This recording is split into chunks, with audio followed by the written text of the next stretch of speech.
আপনারা recently viral হওয়া একটা নিউজ দেখেছেন যে একটা মাদ্রাসার ছাত্র তার আম্মুকে চিঠি লিখেছে যে আম্মু আমাকে তুমি একটা সাদা পাঞ্জাবি বানিয়ে দিও। সে মাদ্রাসা থেকে তার আম্মাকে চিঠি পাঠিয়েছে, মা আমার অনেক দিনের শখ, আমি একটা সাদা পাঞ্জাবি পরবো, তুমি আমাকে একটা সাদা পাঞ্জাবি দিও।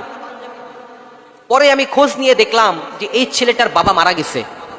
ওরা 3টা ভাই বোন, ওর মা বাসায় কাজ করে কিছু টাকা লোন করে তার ছেলেটাকে মাদ্রাসায় পড়াইতেছে।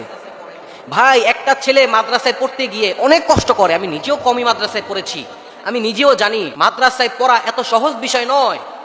কষ্ট করে, মাথার ঘাম পানি করে, দিন রাত পরিশ্রম করে মানুষ কোরআনের হাফেজ হইতেছে, মানুষ কোরআনের আলেম হইতেছে, হাদিসের আলেম হইতেছে।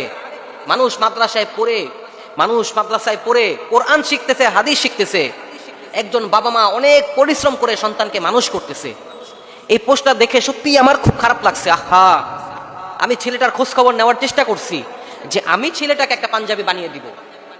ছেলেটার মা বলতেছে সাংবাদিকদেরকে যে আমার স্বামী নেই, আমি আমার এই বাচ্চাদেরকে অনেক কষ্ট করে মানুষ করতেছি।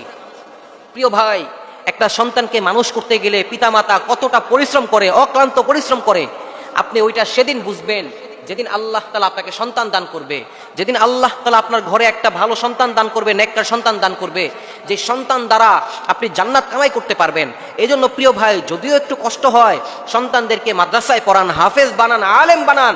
এই সন্তানের দ্বারা আল্লাহ তাআলা আপনাকে জান্নাত দান করবে, এই সন্তানের দ্বারা আল্লাহ তাআলা আপনাকে কবুল করে নিবে।